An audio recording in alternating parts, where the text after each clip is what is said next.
una encuesta de preferencias y tendencias, ¿no? Por eso es PAT. Desde 1999 se realiza. En este caso, la siguiente. Lo que ve son varios aspectos: problemas maculares, enfermedades vasculares retinales, cirugía y desprendimiento de retina, farmacología y terapéuticas, socioeconómicos y cosas nuevas, ¿no? Y esta encuesta se repite a lo largo de los años y por lo tanto puede informarnos de cómo va cambiando el manejo y las preferencias de los cirujanos que contestan esta encuesta. La siguiente. Entonces, en este caso, 41% de los miembros de esa sociedad completaron esta encuesta. No solo los miembros están en Estados Unidos, como dije, sino también en 59 otros países alrededor del mundo. La siguiente. Entonces, en cuanto a tendencias demográficas, realmente he tratado de resumir lo más importante, no voy a mencionar todo porque es muy amplio. La siguiente. La pregunta era si los que respondían a la encuesta eran especialistas en retina médica, quirúrgica o ambos. Y entonces la mayoría, tanto en los Estados Unidos como a nivel internacional, hacían retina médica y quirúrgica, ¿no? Un pequeño porcentaje hacían solo retina médica y un porcentaje aún menor solo retina quirúrgica. La siguiente. Entonces, vemos que más del 60% de los que contestaron la encuesta eran norteamericanos, de Estados Unidos, y el resto se distribuían entre Canadá, Centro, Sudamérica, África, Europa, Japón, Asia, Pacífico y otros. La siguiente. Sobre enfermedades maculares, la siguiente. Esta pregunta fue: ¿cómo trataría un paciente nuevo con degeneración macular húmeda? Y entonces, en Estados Unidos, la mayoría, casi un 70% de los médicos contestaron que sería con Avastin, y a nivel internacional un 30%. Raro que fuera de Estados Unidos el segundo preferido a nivel internacional era, el primer preferido era Eylea, pese al costo, ¿no? Entonces, en Estados Unidos el Avastin es el más usado y a nivel internacional pues ese es el Eylea, ¿no? Ahora, lo que yo no sé es porque en Brasil, por ejemplo, y hay ciertos países donde usan el Converset, que es una forma barata de Eylea. Entonces, de repente pienso que a nivel latinoamericano hay muchos brasileños que han contestado y que usaban más Eylea, ¿no? En tercer lugar están Lucentis y el resto de tratamientos. La siguiente. La pregunta es: ¿cómo trataría su propia degeneración macular húmeda con membrana subfoveal si usted tuviera que pagar por ella? Y nuevamente en Estados Unidos la mayoría preferían Avastin, y fuera de Estados Unidos Eylea. La siguiente.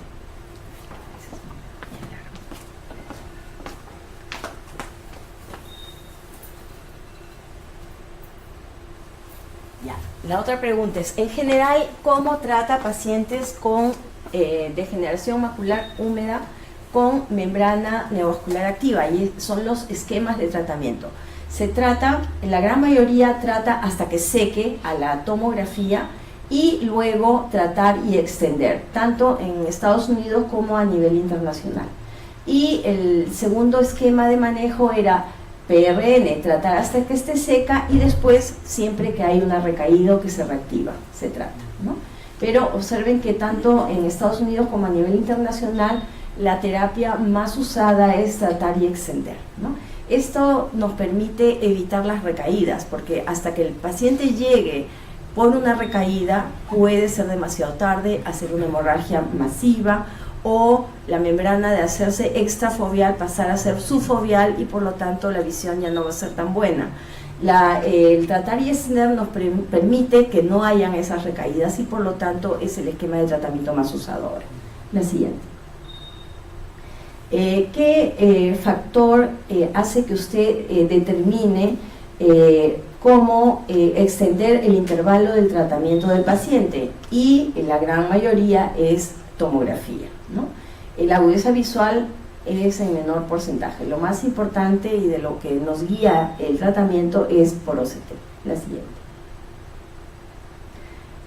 Después de cambiar antiangiogénicos, agentes antiangiogénicos, ¿en qué porcentaje de veces usted notó mejoría de la visión? ¿No? Y vemos que en 21 a 50% era lo más común. O sea, sí, no es un 100%, que al cambiar yo de agente antiangiogénico note yo una mejoría, ¿no? Un segundo grupo era aquel que notaba solo entre el 11 y 20% de los pacientes que había algo de mejoría visual, ¿no? O sea, tenemos que tener en cuenta que aquellos que no responden a algún antiangiogénico probablemente no respondan a otro antiangiogénico, ¿no? La siguiente. Después esto va porque tenemos pacientes que los estamos tratando y de repente, después de haber tenido 1 o 2 recaídas, el paciente está muy bien y no recurre. Y entonces, después de 2 años de terapia antiangiogénica, ¿qué tan frecuente inyecta a pacientes con degeneración macular húmeda? ¿No? Y la respuesta más común fue una vez cada 8 a 11 semanas, o sea, entre 2 y 2 meses y medio hay que seguir, la mayoría sigue inyectando estos pacientes, ¿no? Y eso se sabe porque muchas veces cuando ya está la membrana inactiva y tú esperas más de 3 meses sin tratamiento, ahí es donde hay una recurrencia. Entonces, generalmente la mayoría de los médicos, después de los 2 años de terapia, siguen tratando con una frecuencia menor de cada 3 meses. La siguiente. Después, ¿cuándo detener el uso de tratamiento intravitreal en un ojo con degeneración macular húmeda? Y esto es cuando el proceso exudativo se convierte en inactivo en gran parte de las veces. También cuando ya no funciona el tratamiento en un menor porcentaje de pacientes, o cuando los pacientes deciden que ya las inyecciones no le están ayudando. La siguiente. En caso de desprendimiento del epitelio pigmentado con pérdida de visión, pero sin una membrana neovascular obvia, ¿cómo se trata? La mayoría los observa y un segundo grupo inyecta antiangiogénicos. La siguiente. Ahora, si el paciente es alto miope y tiene una membrana neovascular nueva, ¿no? ¿Cómo lo trataría usted?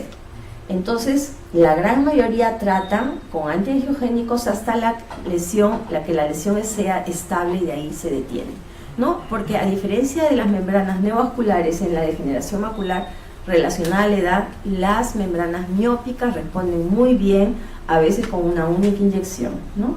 Y generalmente podemos hacer una segunda inyección y si vemos que ya la visión no mejora más, nos podemos quedar ahí, ¿no? No necesitamos hacer las 3 de ataque como en otros casos, ¿no? Y entonces la gran mayoría de médicos detienen el tratamiento cuando la visión ya no mejora, pero hay un buen grupo que usa también el tratar y extender. La siguiente, en estos casos. Esto es sobre inyecciones intravitreales. ¿En qué porcentaje de veces usted usa espéculo ocular para las inyecciones intravitreales? Y vemos que en los Estados Unidos no se usa tanto como a nivel internacional. La siguiente. En cuanto a enfermedades vasculares, retinales y diabetes, la siguiente. Las preguntas fueron, ¿cuál es su terapia inicial de un paciente que tiene o que ha tenido oclusión de la vena central de la retina con edema macular y una agudeza visual de 20-70? Entonces, la gran mayoría usa Avastin, sobre todo en Estados Unidos. Y usted dirá, en Estados Unidos el país más rico, ¿por qué se usa tanto Avastin, no? ¿Por qué no? Y es porque es un país muy rico, pero la salud no es muy buena. El acceso a la salud es limitado, ¿no? No todos tienen seguro, y los seguros, peor que aquí, ¿no? Tratan de reconocer lo mínimo posible, ¿no? Entonces es por eso que aún en ese país el antiangiogénico más usado es el más barato, ¿no? Y en segundo lugar, usan Eylea. A nivel internacional se usa con más frecuencia Eylea que en Estados Unidos, ¿no? Y en tercer lugar, Lucentis. La siguiente. ¿Cómo trataría usted a un paciente de 72 años con trombosis de rama venosa, edema macular y agudeza visual de 20/60? Nuevamente, Avastin es el antiangiogénico más usado, y en este caso es más parejo el uso de Eylea y Lucentis, ¿no? Y muy pocos otros tratamientos como láser macular, triamcinolona, Orsudex y otros. Siguiente.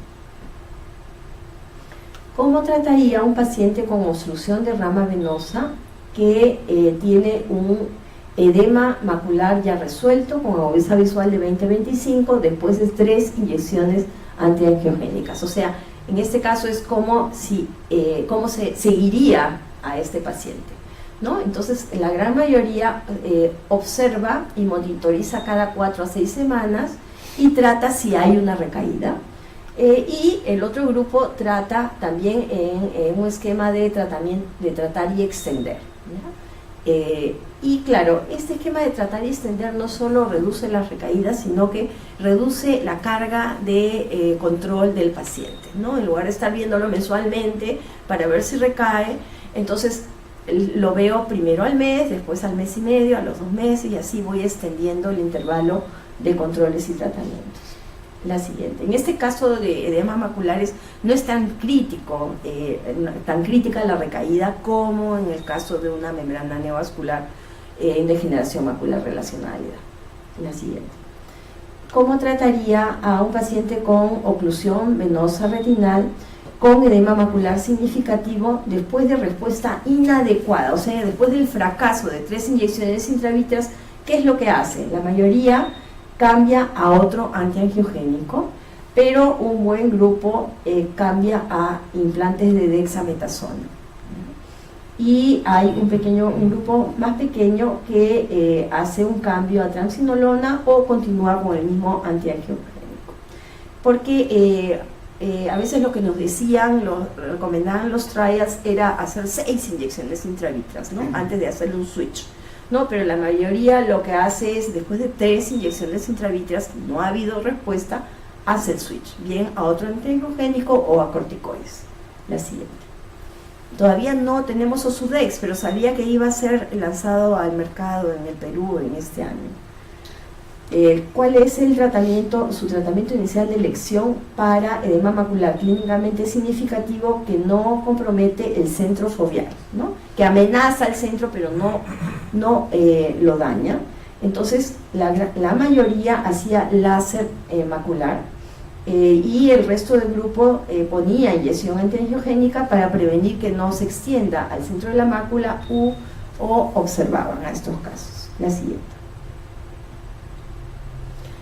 ¿Cuál es su experiencia con panfotocoagulación láser retinal para retinopatía diabética proliferativa en los últimos 5 años, ¿no? O sea, ¿por qué? Porque la tendencia, o se sabe ahora que se puede evitar la fotocoagulación, la panfotocoagulación láser, solo inyectando antiangiogénicos, ¿no? Porque no se sabe por cuánto tiempo. Pero la mayoría de pacientes trataban la mayoría de médicos trataban menos pacientes que antes con panfotocoagulación láser retinal, pero un grupo muy parecido trataban casi igual, ¿no? A igual número de pacientes con un tratamiento de esquema similar. Y otro grupo, el mismo número de pacientes, pero con un patrón o una frecuencia menos intensa. La siguiente. ¿Cuál es su esquema de tratamiento para catarata y edema macular clínicamente significativo cuando esto se encuentra en una evaluación preoperatoria? Y entonces la mayoría inyecta antiangiogénico o esteroide intravitro y procede a la cirugía de catarata. Y otro grupo hacía láser focal, por ejemplo, pero entonces había que posponer la cirugía de catarata hasta ver el efecto del láser, que no es inmediatamente. Pero la gran mayoría ponía el antiangiogénico y procedía a la cirugía. La siguiente. ¿Cómo manejaría usted un diabético tipo 1 con retinopatía diabética proliferativa de alto riesgo, sin edema macular diabético y con una agudeza visual muy buena, ¿no? La mayoría completaban el tratamiento de panfotocoagulación en 2 o más sesiones, ¿no? Tanto en Estados Unidos como a nivel internacional. Y el siguiente grupo más frecuente inyectaba antiangiogénicos, completaban la panfotocoagulación láser en 2 o más sesiones, ¿no? Con el objetivo de reducir el riesgo de un sangrado durante el tratamiento láser, ¿no? Sin embargo, el grupo más importante no inyectaba antiangiogénico, ponía el láser como antes, como siempre se hacía. La siguiente. Después de qué número de inyecciones antiangiogénicas considera usted incorporar un tratamiento corticoideo, ¿no?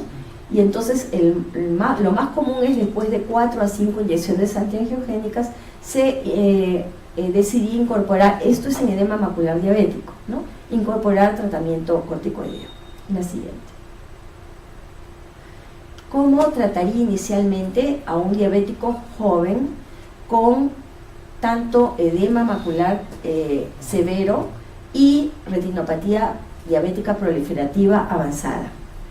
Y esto hubo más consenso: poner inyección antiangiogénica, ¿no?, para tratar el edema macular diabético, y asociarlo a láser focal, o sea, poner láser en los microaneurismas del edema macular, y postergar la panfotocoagulación láser para después, para que así la panfotocoagulación no empeore el edema macular. Entonces, en este caso, que ya hay compromiso de la visión por edema macular, se prefiere postergar la panfotocoagulación láser a que haya una reversión de ese edema macular. La siguiente. Después, ¿con qué frecuencia usualmente hace una angiofluoresceína en sus pacientes diabéticos? La gran mayoría la hacía de rutina en los casos nuevos, y después en un momento posterior, de acuerdo al cambio del estado clínico. Sin embargo, un alto porcentaje lo hacía raramente o solo en ciertas circunstancias, ¿no? O sea, se llega más de la tomografía y del cuadro clínico o del examen clínico para decidir el manejo de los pacientes. La siguiente. Después, considerando los resultados del protocolo S a 2 años, lo que hizo o demostró que el tratamiento de la retinopatía diabética proliferativa se podía hacer solo con Lucentis, solo con antiangiogénicos, y ya no hacer la panfotocoagulación láser, ¿no?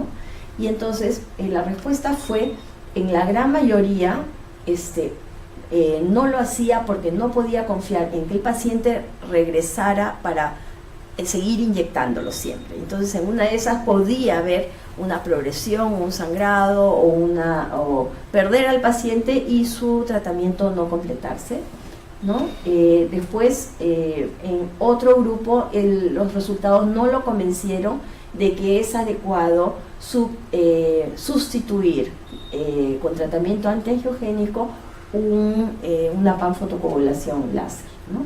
Y también hubo un grupo que decía que las inyecciones eran muy costosas, ¿no? La siguiente.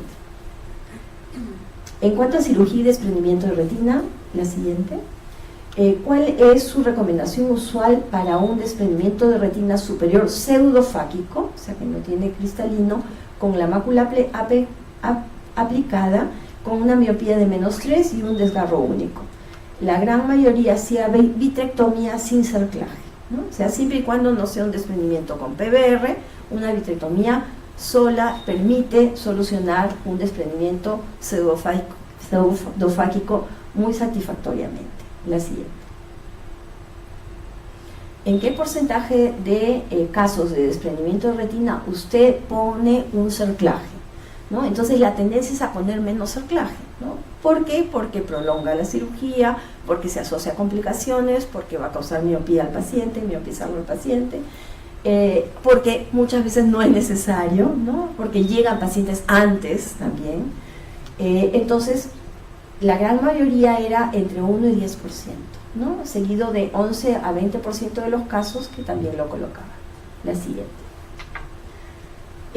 Durante la cirugía de cerclaje escleral primaria, o sea, de la crioretinopatia primaria, ¿en qué porcentaje de veces usted hace un drenaje de fluido retinal? Y la gran mayoría entre un 61 y 100%, o sea, 100 se sigue haciendo, ¿no? La siguiente.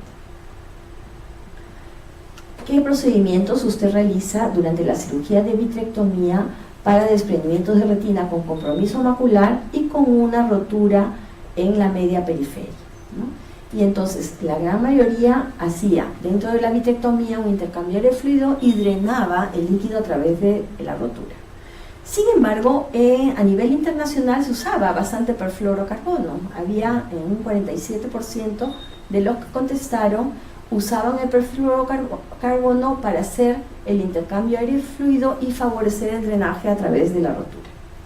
Y en Estados Unidos había una tendencia a hacer una retinotomía posterior para drenar el fluido, ¿no? La siguiente. En caso de un desgarro retinal gigante, además de la vitrectomía, usted emplearía un cerclaje y o aceite de silicona, ¿no? Y entonces, generalmente el ayudante era el aceite de silicona, no sin cerclaje. Pero un segundo grupo, sobre todo en Estados Unidos, que no les gusta usar mucho aceite de silicona, preferían hacer cerclaje, y hay un grupo considerable que solo hacía la vitrectomía y no ponía cerclaje ni aceite de silicona, ¿no? Entonces, en estos casos hay que tener en cuenta, pues, en qué estadio nos llegan, ¿no? Porque acá un desgarro gigante con un desprendimiento de retina muy fresco no es común que nos lleguen. Generalmente son casos donde hacen PBR muy rápido por la rotura que es tan extensa, y generalmente tenemos que usar ayudantes. La siguiente. ¿Cómo manejaría inicialmente una retinopatía diabética proliferativa, ¿no? En este caso que ha tenido panfotocoagulación láser por usted, o sea, se supone que un buen tratamiento láser, y se presenta con una hemorragia vítrea nueva, densa, ¿no? Con una agudeza visual de movimiento de manos, pero sin desprendimiento de retina a la ecografía, ¿no? Y entonces el grupo más común inyecta antiangiogénico porque están pensando que el sangrado es por neovasos, ¿no? Entonces inyectan antiangiogénicos, ¿no? Un grupo grande observa. Sin embargo, a nivel internacional, en muchos casos ya lo programan para hacer vitrectomía, y en ese caso, durante la cirugía, poner adicionar más láser. La siguiente. ¿Cómo maneja una hemorragia vítrea persistente que se presenta una semana después de vitrectomía en casos de retinopatía diabética proliferativa? Entonces, la mayoría observa algunas semanas y operan si es que esta cirugía no aclara, y un segundo grupo inyecta Avastin a la semana y después cirugía si es que no mejora. La siguiente. Si esta pregunta va hecha así, se hace cirugía catarata en el mismo momento que la cirugía de vitrio. Y entonces en Estados Unidos eso no se usa mucho, ¿no? Y en cambio a nivel internacional sí, es lo más común que se haga facovitrectomía. En Estados Unidos lo más común es que se hace en tiempos separados y en otro momento. Y eso es porque muchos pacientes son referidos por cirujanos de catarata al retinólogo, y como que es costumbre en Estados Unidos que el retinólogo hace solo la parte de retina y devuelve al paciente para que él le haga la cirugía catarata, por un lado. Por otro lado, los pacientes que se operan de cataratas quieren quedar en el 20-20 sin medida, entonces el hacer una facovitrectomía no te permite hacer un cálculo exacto del poder refractivo post la cirugía, ¿no? Y eso sí lo hace cuando se hacen separados. La siguiente.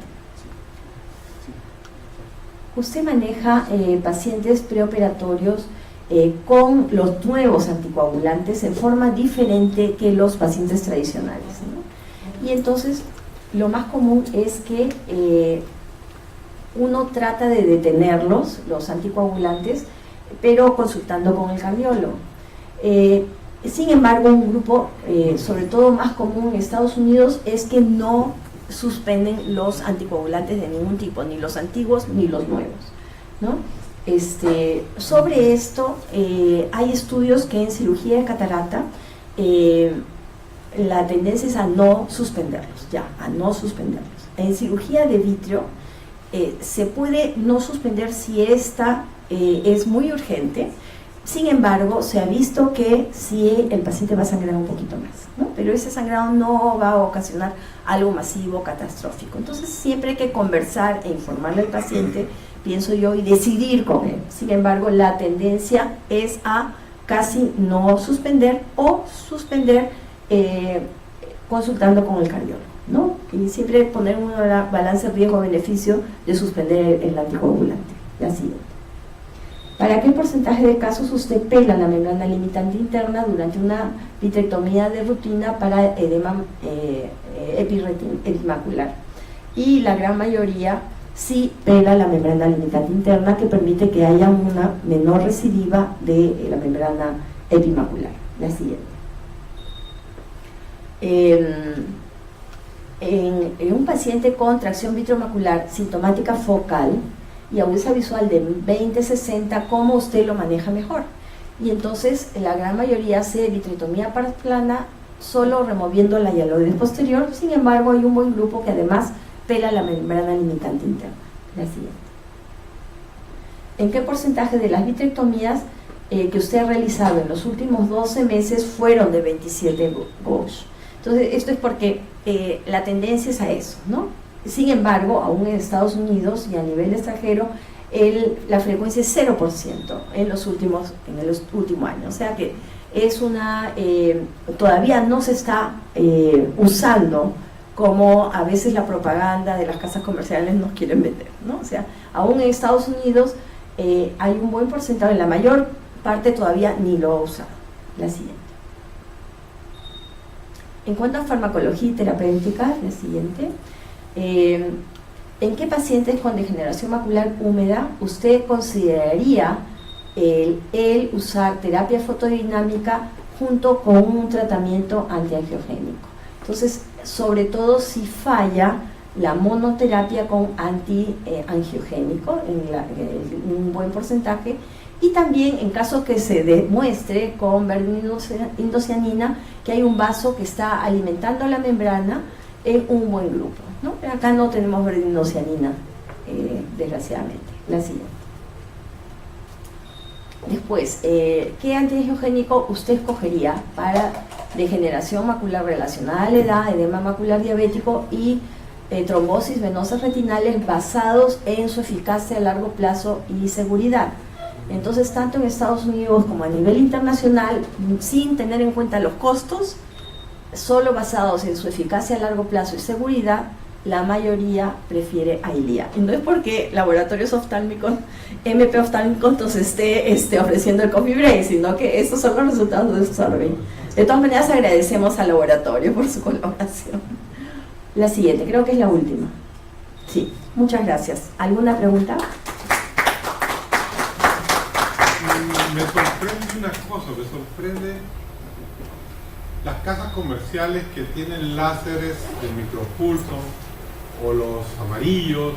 Están haciendo una propaganda tremenda sobre este punto, pero no se refleja en nada en este survey, por ejemplo. Claro, no ha sido considerada esa pregunta en el survey. Sí. Pero inclusive láser, como láser sol. Pues, por ejemplo, yo trabajo con Quantel en la parte de ultrasonidos y han tenido un crecimiento comercial increíble en láseres en el último año. Pero según lo que yo veo acá, el láser en general, o sea, ¿de dónde sacan ese crecimiento si la encuesta está hablando de una cosa completamente diferente? Así es, sí. Todavía no, o sea, debe ser que poca gente lo usa para que ni siquiera estén considerando colocar una pregunta al respecto en este survey, ¿sí? Ahora, en algunas preguntas hay others, algunas respuestas son otros, claro, que de repente está ahí incluido láser de micropulsos. puedo hacer una locación. Sí. Mi nombre es Yanis, me apellido Yanis, y yo estoy hace 8 meses en Perú. Trabajo 35 años en Alemania y me he dedicado los últimos 10 años de diabetes. Y cuando yo comencé en Hamburgo, tenía mi clínica, tenía un promedio de 400, mi promedio de 8.000 pacientes al año. De esos 50% eran diabéticos. De ese 50% tenía un promedio de 400 láser al mes. Los últimos 5 años que hemos trabajado con diabetólogos, internistas, y se hizo una campaña completamente en Alemania, he llegado a hacer 150 láser al año. Lo que veo es que en Europa no tienen el problema de sobrepeso que hay en Estados Unidos y en nuestros países. La gente se cuida desde niños, desde bebés, el pediatra les cuida el peso, tienen mucha más conciencia de lo que es una nutrición saludable, no usan auto, no son tan grandes distancias, usan bicicleta o metro, caminan más, tú no ves gordos allá, y yo pienso que dicen que es la dieta mediterránea, pero no sé.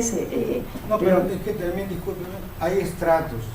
En Hamburgo usted ve la clase alta, porque hay mucho dinero, la clase media, que hay dinero, y la clase baja, todo el sistema social es igual. ¿Usted lo conoce? Sí.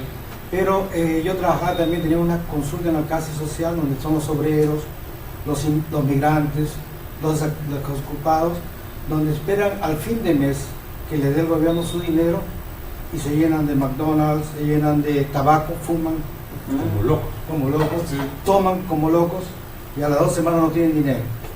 Pero como el Estado les paga la casa, la comida, no se preocupa. Pero fuman y beben como locos. En unas 2 semanas se acaban todo el dinero. Y en eso sí hay mucha diabetes, ¿no? Exacto.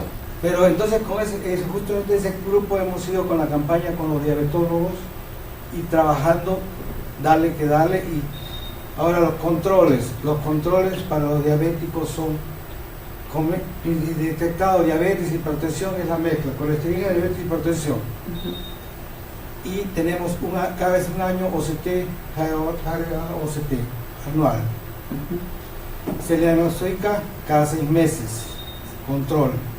Entonces se le dice, conforme vaya su enfermedad, va a ser los controles más cercanos.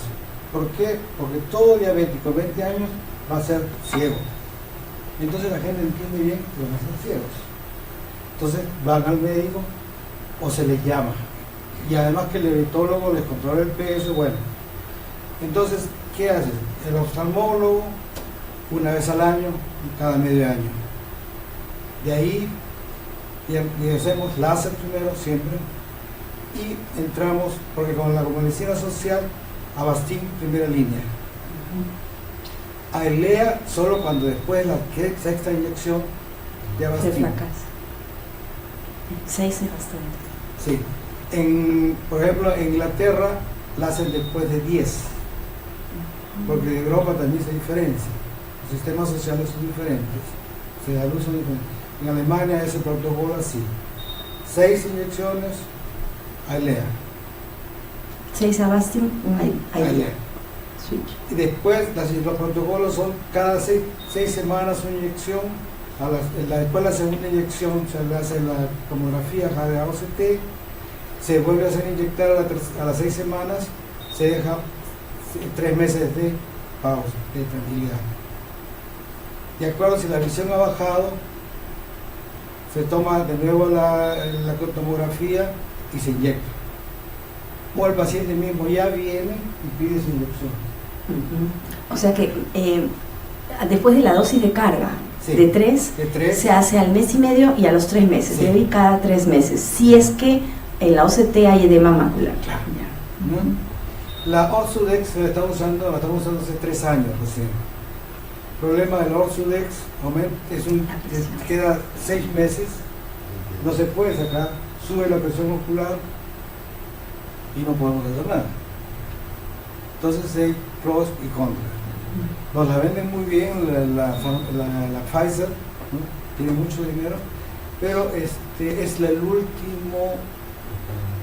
Por los efectos secundarios. Exacto.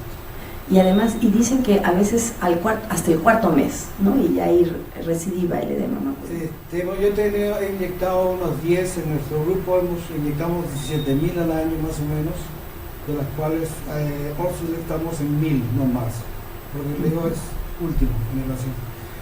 Y hasta 6 meses tenemos la inyección. Sí. Y esas son OCT simples, no han mencionado angio-OCT. No, pero sí, pero mira, lo corté porque tú ibas a hablar de angio-OCT, pero la pregunta era si es que usted piensa en un futuro cercano, me parece que en el siguiente año, adquirir un equipo de angio-OCT, o si usted ya lo tiene. Entonces, y si usted lo tiene, si es que le parece útil. A nivel internacional, como un 60% de los que lo tenían sentían que era muy útil. En Estados Unidos eso bajaba un 30-40%. Ahora, hay que decir que en Estados Unidos no están pagando por el angio-OCT. Pagan por OCT, pero no por angio-OCT. Entonces, los gringos no están muy interesados en invertir en una máquina que los seguros no le van a reconocer el pago. Aparte, el clearance por FDA ha demorado en alguna de las máquinas, entonces ellos también se ven. Muchas de las cosas que han avanzado en OCT han sido fuera de los Estados Unidos, fuera, lejos de Estados Unidos, como la gran mayoría de las cosas que suceden. Ellos ahora toman las cosas cuando están ya aprobadas, ¿no? Cirugía refractiva, acuérdate. Palicaris estaba haciéndola en Europa y ellos lo pasaban, ni siquiera, no podían invitarlo al Congreso, lo pasaban por microondas o por Congreso porque no podían operar dentro del país, o lo mandaban a Canadá para que opere en Canadá y pasaban en microondas al Congreso de la cirugía en vivo.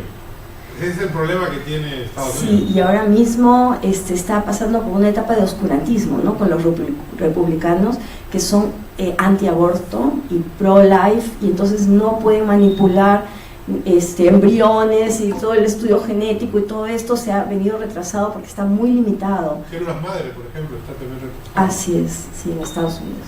Sí. Pero entonces sí, sí hay una pregunta de angio-OCT. Y a nivel internacional lo están usando y encuentran que es muy útil, y en Estados Unidos no mucho. Sí, sí. Después sí. En angio-OCT de hace 2 años se está pagando en Alemania, cuesta 110 euros, tiene que pagar el paciente.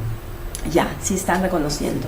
El paciente lo paga, no el seguro. 110 no. Oh, mira. El paciente tiene que pagar 110 euros. Claro, entonces eso, y bueno, la otra cosa del angio-OCT es la interpretación y lo difícil que es hacerlo e interpretarlo, ¿no?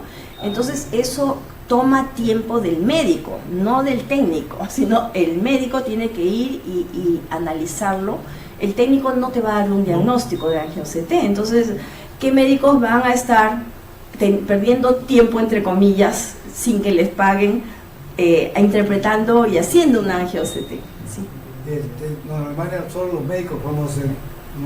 OCT también. Todo. Una enfermera no puede ni poner inyección en Alemania. Claro, uno de los residentes tiene que poner una inyección. Ni poner una inyección. Máximo poner la pastilla en la mano. O dar la comida, llevar la comida. Nosotros hemos llegado a la conclusión, por ejemplo, con el doctor Rovira y el doctor Santos están rotando ahorita conmigo en el centro. Yo no hago diferencia, si me mandan a hacer un OCT, por ejemplo, un OCT, yo hago ya por default el angio-OCT por una sencilla razón. Estás aprendiendo. Considero, exacto, que es parte de mi curva de aprendizaje, 1. Sí. Y 2, tengo el equipo. No le puedo cargar a un paciente, justo conversábamos antes, no le puedo cargar a un equipo un costo extra que no me lo va a pagar. Sí. Ya con dificultad me manda un OCT, menos me mandaría un angio-OCT de un paciente que no lo pudiera pagar. Obviamente, es lógico. Sí. Pero es difícil porque yo creo que sí tiene bastante futuro, pero la inversión no es barata. Sí, está teniendo estos problemas para ser usado. En la residencia en Alemania se les pide 200 OCT para la residencia. Como parte de la calificación, ¿no? Una pregunta. Sí. Después de 5 o 6 años, comienza con el día, ¿cuántos hace? Si tuvieran todo el dinero para hacerlo. ¿Y con eso van a curar necesariamente o cada 6 meses, cada año? Depende de que en degeneración macular relacionada a la edad podemos seguir solo con un antiangiogénico y podemos empezar con el más barato, que es el Avastin, y si hay respuesta, mantener ese único antiangiogénico. Pero en caso que no haya respuesta, hacemos el switch y podemos hacer el switch a Lucentis o a Eylea, ¿no? Y en general el esquema de tratamiento más usado, si el paciente lo puede pagar, es el tratar y extender, ¿no? Porque eso evita que en la recaída haya pérdida de visión. Cada 3, cada 6 Mínimo semanas. cada 3 meses, pero lo vas extendiendo. Y si hay una recaída, al esperar 3 meses, vuelves a hacer el tratamiento de ataque y empiezas a extender otra vez.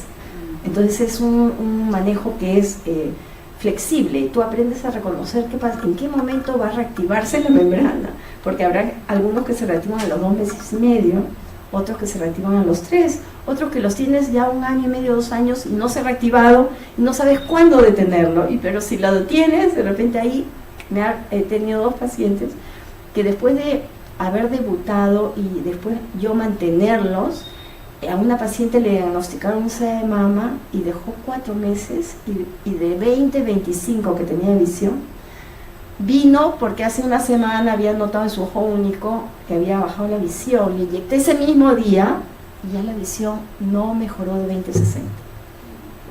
Así es, ese es el problema. Magali, con todas estas encuestas, ya aterrizando al país, yo veo bastantes casos de eco y bastantes casos de exámenes auxiliares de pacientes que han sido tratados con un antiangiogénico por doctores, oftalmólogos, que no son especialistas en retina. ¿Se ha llegado alguna,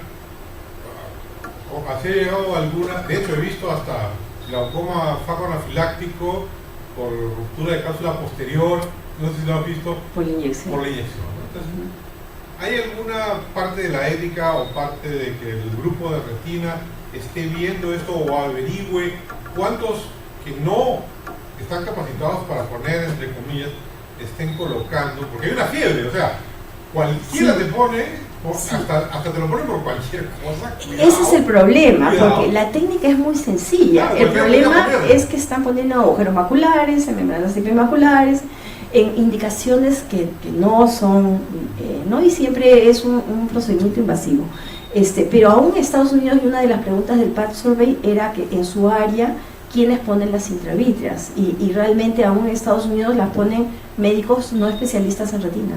De esos, ¿cuánto hacen el tratamiento pon y extender? ¿O de esos cuánto lo ponen una vez o 2 veces? No sabemos porque Exacto. el PAT Survey Pues no ese- fue hecho a Pero no ese es el retinólogos. problema que deberíamos buscar acá. Yo no soy especialista en retina. Yo no pongo una inyección de algo, no porque no la pueda poner, creo que la puedo poner. La Pero yo no técnica es sabría sencilla. cómo tratar las complicaciones. Así es, no. Y claro, tú sí puedes saber las indicaciones, ¿no? El problema es cuando hay médicos que no saben las indicaciones o que tienen algunas cosas no muy claras, ¿no? Pensando bien y piensan ayudar al paciente poniendo una intravítrea en una indicación que no es, ¿no? O que no sabe, o que le ponen sus tres inyecciones, chao, ya está curado usted. Que no es así en una degeneración Pero lo macular vemos relacionada. bastante seguido. Sí. No estamos haciendo nada que sería una buena idea. Sí. Muy bien.